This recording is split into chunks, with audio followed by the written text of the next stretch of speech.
Good morning students. आज हम लोग पढ़ेंगे इकोलॉजिकल पिरामिड्स के बारे में, पारिस्थितिक पिरामिड्स। यहाँ पे देखते हैं, किसी भी इकोसिस्टम के प्राथमिक उत्पादक एवं विभिन्न श्रेणी के कंज्यूमर्स की संख्या, जीवभार तथा संचित ऊर्जा में एक प्रकार का संबंध होता है। इस संबंधों का आलेखी निरूपण ही इकोलॉजिकल पिरामिड्स कहलाता है। हम लोग देखते हैं कि जो हमारे प्रोड्यूसर्स होते हैं और कंज्यूमर्स होते हैं विभिन्न श्रेणी के, जैसे प्राइमरी कंज्यूमर्स हो गए, सेकेंडरी कंज्यूमर्स हो गए, टर्सरी कंज्यूमर्स हो गए। इनमें उनका नंबर्स, बायोमास और उनके जो एनर्जी स्टोर होती है उनमें एक प्रकार का परस्पर संबंध होता है। इन संबंधों को अगर हम एक ग्राफ के रूप में रिप्रेजेंट करें तो यह इकोलॉजिकल पिरामिड्स कहलाता है।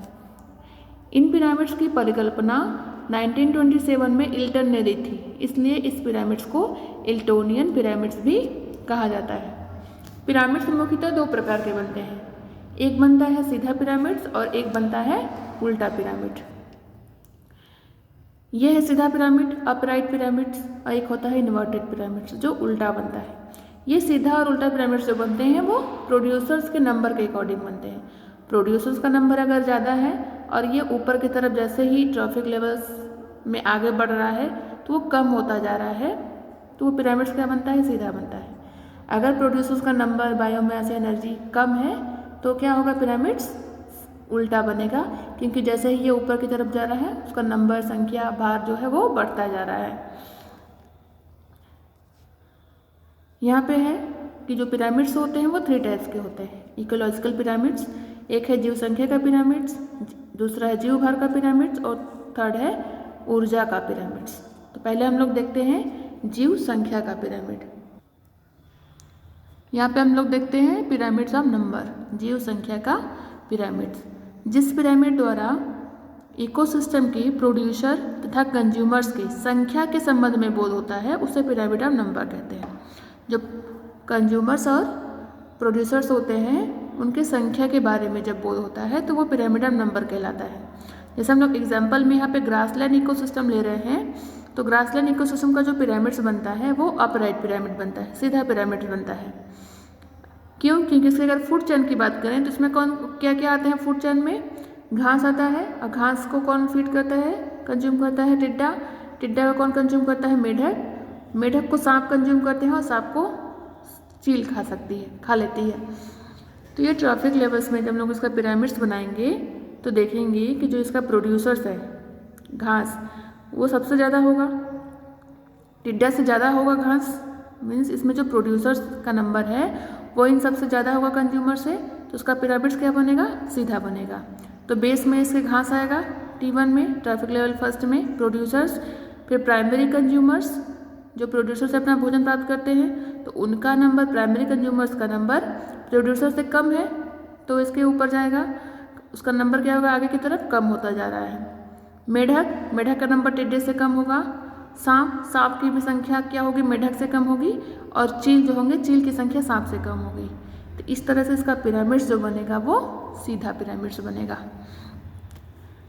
तो नंबर का पिरामिड अगर घास के मैदान में देखेंगे तो क्या बनता है, सीधा बनता है। इसी का अगर हम लोग पैरासाइटिक पिरामिड देखें, परजीविता वाला पिरामिड जो होते हैं खाद्य श्रृंखला में, तो उसमें क्या आएंगे, फूड चेन अगर हम लोग देखेंगे उसका, तो उसमें आएगा पेड़ पर पंछी बहुत सारे पेड़ से अपना भोजन प्राप्त करते हैं। लाइस व बग, कुछ जू और उड़ने वाले कीट्स होते हैं, वो पंछियों पर परजीवी होते हैं। और एक हाइपर पैरासाइट होते हैं जो परजीवियों के ऊपर भी परजीवी होते हैं, जैसे बैक्टीरिया वगैरह आते हैं इसमें। तो इसका पिरामिड जो बनता है वो उल्टा बनता है। पैरासाइटिक फूड चेन का अगर हम लोग देखें परजीवी खाद्य श्रृंखला में, फॉरेस्ट में, तो पिरामिड्स क्या बनता है, जीव संख्या का उल्टा बनता है। क्यों?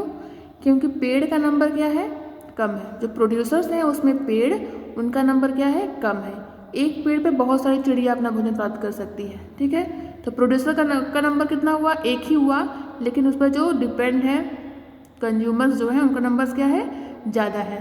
तो जैसे हम लोग ऊपर की तरफ जा रहे हैं, संख्या क्या हो रही है, बढ़ती जा रही है, इसलिए इसका पिरामिड्स क्या बनता है, उल्टा बनता है। जैसे पेड़, प्रोड्यूसर का नंबर क्या है, पंछियों से कम है, प्राइमरी कंज्यूमर से कम है, क्योंकि पेड़ एक है और एक पेड़ से बहुत सारे पंछी अपना भोजन प्राप्त करते हैं। और एक पंछी के ऊपर 1 से 2 से ज़्यादा लाइस व बग हो सकते हैं। जू और जो कीट होते हैं पैरासाइट वो हो सकते हैं, तो इनका नंबर भी इनसे ज़्यादा हो गया। और हाइपर पैरासाइट है तो एक जीवाणु के ऊपर एक पैरासाइट्स के ऊपर एक से अधिक हाइपर पैरासाइट हो सकते हैं। तो इसका पिरामिड्स क्या बनता है? सीधा बनता है। तो जीव संख्या का पिरामिड अगर हम लोग देखें तो वो उल्टा भी बन सकता है और सीधा भी बन सकता है। उल्टा और सीधा दोनों बनता है। अब हम लोग देखेंगे जीव भार का पिरामिड। यहाँ पे हम लोग देखेंगे पिरामिड ऑफ बायोमास। जिस पिरामिड द्वारा इकोसिस्टम के प्रोड्यूसर तथा कंज्यूमर्स के बायोमास के संबंध में बोध होता है, भार के बारे में बोध होता है, तो वो पिरामिड ऑफ बायोमास कहलाता है। जैसे हम लोग एग्जाम्पल के थ्रू इसमें फॉरेस्ट इकोसिस्टम को देखेंगे तो फॉरेस्ट का पैरासाइटिक इको जो फूड चेन होता है उसका सीधा पिरामिड्स बनता है, जीव भार का पिरामिड्स। हम लोग पिछले में ही देखे कि जो पैरासाइटिक पिरामिड था वो क्या था? उल्टा बना हुआ था। लेकिन भार का पिरामिड जो होता है फॉरेस्ट का वो सीधा बनता है। तो देखें कि ट्री क्या है? प्रोड्यूसर्स है, लेकिन पेड़ का तो जय भार एक चिड़िया से ज़्यादा होगा, तो भार ज़्यादा है। और जैसे हम लोग ऊपर की तरफ बढ़ते जा रहे हैं, भार क्या होता जा रहा है? इसका बायोमास क्या होता जा रहा है? कम होता जा रहा है। तो इसका पिरामिड्स क्या बनेगा? सीधा बनेगा। ठीक है। अगर हम लोग पोन्ड इकोसिस्टम में देखें, तालाब के पारिस्थितिक तंत्र में, तो इसमें क्या होता है? उल्टा पिरामिड्स बनता है, क्योंकि इसके जो प्रोड्यूसर्स होते हैं फाइटोप्लैंक्टन्स या एल्गी वगैरह जो होते हैं उनका जैवभार जो है वो जू प्लैंक्टन्स या स्मॉल फिशेस जो होती हैं उनसे कम होता है। तो जैसे ही हम लोग ऊपर की तरफ जाएंगे पिरामिड्स में, इनका नंबर क्या होता जा रहा है? इनका बायोमास क्या होता जा रहा है? ज़्यादा होता जा रहा है, इसलिए इसका पिरामिड्स क्या बनता है? सीधा बनता है। ठीक है। जैसे फाइटोप्लैंक्टन्स है, फाइटोप्लैंक्टन्स का जो जैवभार है, बायोमास है, वो जू प्लैंक्टन्स या स्मॉल फिशेस जो होती हैं उनसे कम होता है। ठीक है। और जू प्लैंक्टन्स या स्मॉल फिशेस का जैवभार बिग फिशेस से कम होता है। ठीक है। तो इसका पिरामिड्स क्या बनता है? उल्टा बनता है। तो बायोमास का पिरामिड्स क्या होता है? उल्टा भी बन सकता है और सीधा भी बन सकता है। और लास्ट देखेंगे जो है पिरामिड ऑफ एनर्जी। जो पिरामिड किसी इकोसिस्टम के विभिन्न ट्रॉफिक लेवल्स के जीवों द्वारा संचित की गई ऊर्जा के परिणाम का बोध कराता है, उसे ऊर्जा का पिरामिड्स कहते हैं।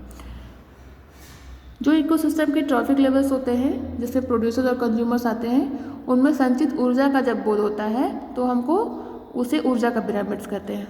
जैसे हम लोग देखेंगे यहाँ पे ऊर्जा का पिरामिड्स जो होता है वो हमेशा सीधा बनता है, वो कभी भी उल्टा नहीं बन सकता है। क्यों? क्योंकि ऊर्जा का एकमात्र स्रोत क्या है? सन। और सन से एनर्जी को कौन प्राप्त करता है? पहले प्रोड्यूसर्स जो प्लांट्स होते हैं। तो प्लांट्स में ही सबसे ज़्यादा एनर्जी होगी, और प्लांट्स से ही जो कंज्यूमर्स होते हैं वो प्लांट्स पे ही डिपेंड होते हैं आगे। तो ऊर्जा जो होती है जो अब एक लेवल से दूसरे लेवल में केवल 10% ऊर्जा ही ट्रांसफ़र होती है, इसलिए ऊर्जा जो होगी आगे चलने पे कम ही होती जाएगी। इसलिए ऊर्जा का पिरामिड्स हमेशा क्या होता है? सीधा बनता है।